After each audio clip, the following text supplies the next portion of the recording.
Hey everybody, welcome back. Going to start now a 48 Ford by Revell. Picked them up at Ollie's a while back. Excuse me, when you get a deal at Ollie's, sometimes you get some off-the-wall kit that wouldn't sell anywhere that was just a piece of junk. But then sometimes you get these, something that's really good for, like Ollie's, it was 10 bucks, so I think I bought 3 of them. I've already opened it and I've already gotten started. The last build was MPC 1969 Dodge Charger, and it was a real challenge. And I wanted to build something that would at least be a little better in quality, so I went ahead and jumped on one of these. And just right off the bat, it is a much better kit. Since I've got it unboxed, I did a little bit of trimming on the body, but as far as that goes, man, that thing is just about ready for paint straight out of the box. Outside of a little cleaning, it's I've already got some of the chassis going together. Just Revell kits are great. They keep their quality, their molds are in great shape. Newer stuff, you can tell. If you want a challenge, grab you an MPC or one of the older AMTs. I'm not saying they're all bad, but you know, they can be a little bit more challenging. Right to begin with, guys, if you hadn't already subscribed, I'd appreciate it if you would hit the subscribe button and like this video, if you like it. Also, some of the building products that I use, I have some links down in the description. You can click on those and it'll take you to Amazon, and you can get some of the same stuff that I use. But anyway, I'm going to get some more parts glued together. I've just started, just got a few things glued together. Again, I cleaned the body up, a few little places, just minimal flash, and I'm going to clean the body, and I'll get some primer on that thing, as well as these chassis parts, and go ahead and get some primer, get some black paint, get some things done, and we'll get underway on making this. I'm not going to build the police car. I'm going to build the stock version, and it's going to look great, and I can't wait to get going on it. So you guys just hold on and let's get some paint on some stuff. Stand by.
Okay, so now my primer, this is the next day from when I primered this, and the primer is nice and dry and everything looks great. So it's time to mix some paint, and I want to show you how I do that. Not that it's right, but this is how I do it. And I'm going to reposition the camera, and I'm going to mix this and show you guys what I do. Okay, so I'm going to go with a light brown for my car. This is the paint. It's Testors Gloss Light Brown. Excuse me. I have more than one of these, so here's one already. This one looks a little darker. What you do notice when you go to places like Hobby Lobby is some of these paints will be on the shelf for quite a while. So I take a toothpick and I like to mix it up really, really well, first of all. But this color is a little darker than I was wanting, so I'm going to mix just a drop of gloss white into it. So I'm going to get that mixed up. And generally when I'm painting the car now, so I just use, I'll use the entire bottle. So this brown, every bit of it I'm going to pour into my, okay, so that's mixed up well. I'm going to pour this entire contents of this light brown after it's mixed up as good as I can get it. I'm going to pour it right into my airbrush. Siphon feed airbrush bottle here, and let that drain for just a second. Also, so I thin it with this is a bottle, but this is not the contents that came in this bottle. What I use is, if it's not too darn far, this Nason. This is old. My dad used to paint cars and it was left over. It's a medium reducer. This stuff works great. Maybe it's not the right stuff. I don't know. I had it laying around. I'm like, let me try that. And I think a gallon of that. You don't have to get Nason. That's made by DuPont, if they even still make Nason paint. This stuff's old. But I think a gallon of reducer is somewhere around $40 or so. So, I mean, what a gallon. Think about how many of these you could fill up in a gallon. I'm going to pour about half, maybe not quite half of this into my paint. So I'm going to add a little white. White is going to lighten it up pretty strong, or pretty quick, I would imagine. So just a little white. And let me wipe my bottle because the lid will forever be stuck. And I'll take another toothpick and kind of mix this to see if it did anything.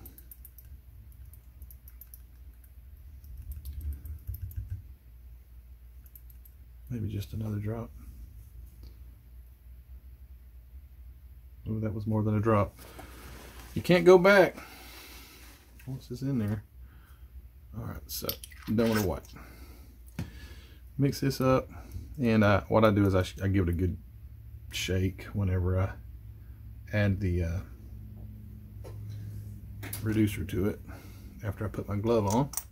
So I'm going to take this. I've got this filled as if it would be a full jar, and I'm going to let's go a quarter. Okay, that's about a quarter. And I'm going to put on a glove, and this darn lid won't go on. I'm going to put on one of my lunch lady gloves and shake this without spilling it everywhere. So I just take and seal it up on my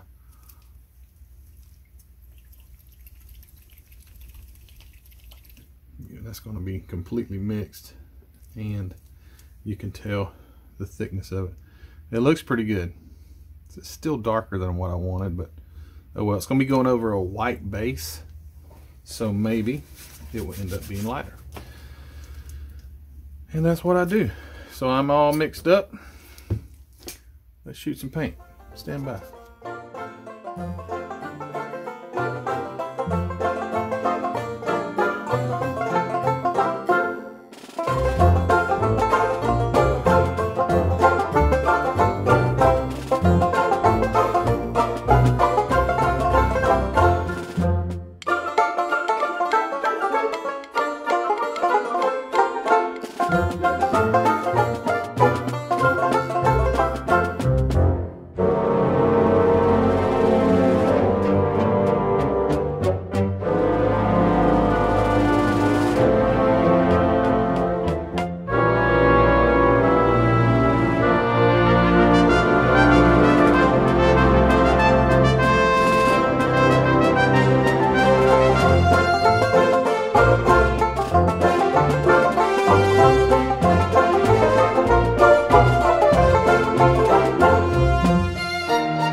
All right, so the paint has turned out pretty nice. It's kind of a chocolate color, but I think it's going to look really nice once I get the chrome trim put on it. I've noticed that these cars don't really have window chrome. The back window does, but if you look at the on the box, it's just a thin line around the back window, but then the front window is not chrome, which is kind of interesting. There's not even a ridge where the chrome would be. I don't know what I'm going to do, probably nothing. But once I get the chrome on the side of the car and around the back window and on the hood, it's going to look really nice. And so I've got, oh, and the rims also are the same color as the car. So I've got those painted, they look nice. Got the majority of the parts for the car are painted. The chassis is all painted other than detailing it. The engine is painted. And the interior is painted here. But I'm going to tape off the back seat from this section, and I'm going to paint the seats, and I think I might two-tone the door. I painted these semi-gloss black, but I think I might two-tone the door panel somehow, just to give it a little accent. So it's coming along really nice. I'm going to put it on some speed vision, hyperlapse, whatever it's called, and we'll get these seats taped off and get some paint on them. So stand by.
Alright, let's see if we can get this tape off.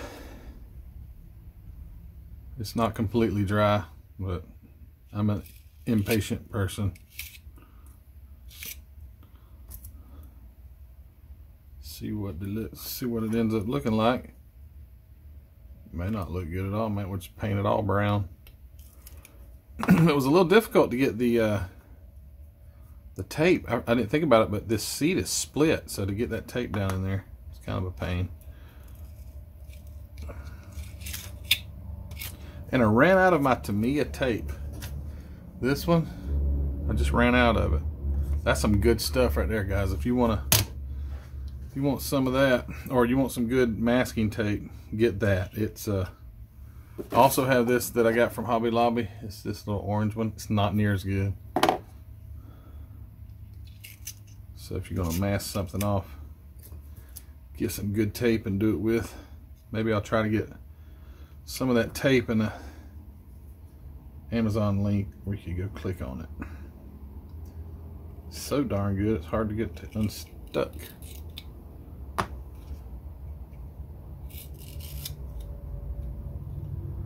Yeah, I don't know how this tape's going to come out of here. Well, there it goes. It's out.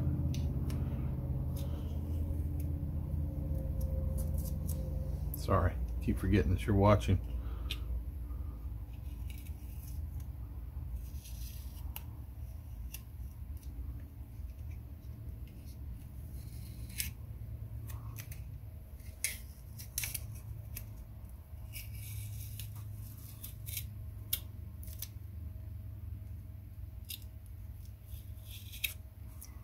Not too bad.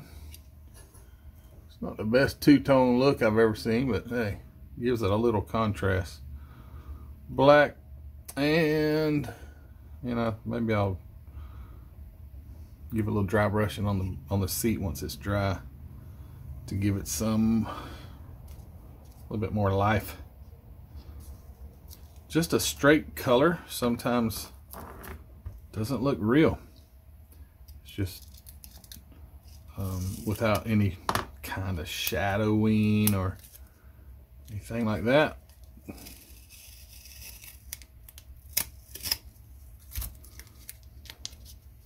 I use the blue tape when I have big areas, but I don't ever use it to get up close. I'll use my, well, I would use my Tamiya tape, but I'm out, so I have to get some more.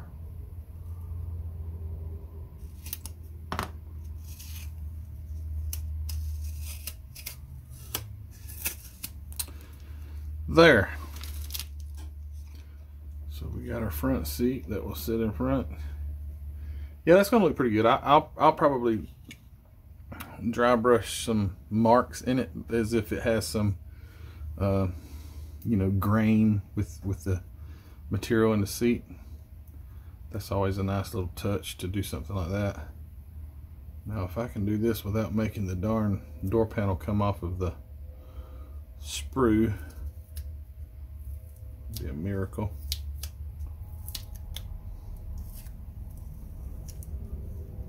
Ah, look at there.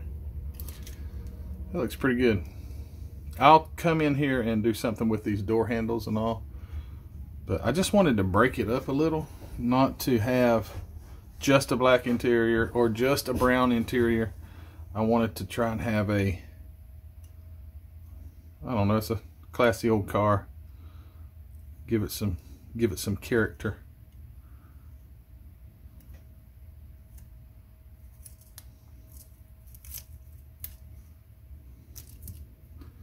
There.